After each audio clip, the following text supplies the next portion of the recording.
میرے آقا کریم صلی اللہ علیہ وسلم فرماتے ثلاث دعوات یستجاب لہن لا شک فیہن۔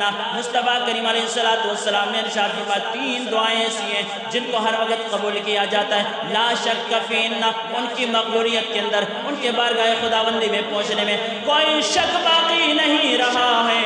یا رسول اللہ صلی اللہ علیہ وسلم کون سی تین دعائیں؟ میرے آقا علیہ السلام فرماتے ہیں دعوت المظلوم و دعوت المسافر۔ میرے مصطفیٰ کریم نے فرمایا پہلی دعا مظلوم کی دعا ہے، کوئی مظلوم کسی کے حق میں دعا کرے، کوئی مظلوم کسی کے خلاف پر دعا کرے۔ میرے مصطفیٰ کریم علیہ السلام فرماتے ہیں لوگوں مظلوم کی آہ سے بچا کرو، اس لیے کہ مصطفیٰ کریم نے فرمایا زمین پر بیٹھ کر مظلوم بارگاہ خداوندی میں اپنی آہیں بھر رہا ہوتا ہے، عرش بری کے سارے دروازے اس دعا کے لیے کھل جایا کرتے ہیں۔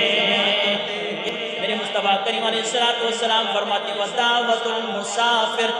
میرے مصطفیٰ کریم علیہ السلام فرماتے ہیں امتیوں مسافرہ کن دعا منگوایا کرو، اس واسطے جڑا مسافر دعا کرتا ہے وہ اللہ دی بارگاہ فوراً قبول ہو جانتی ہے، رب نے اپنے بارگاہ قبولیت کا شرف عطا فرمایا ہے۔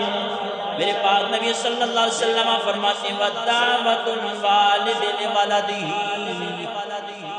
فرمایا ایک باپ دی دعا ہے جو اپنی اولاد دے حق میں، باپ دعا کرے نا اولاد دے حق میں اللہ پاک قبول فرماتا ہے۔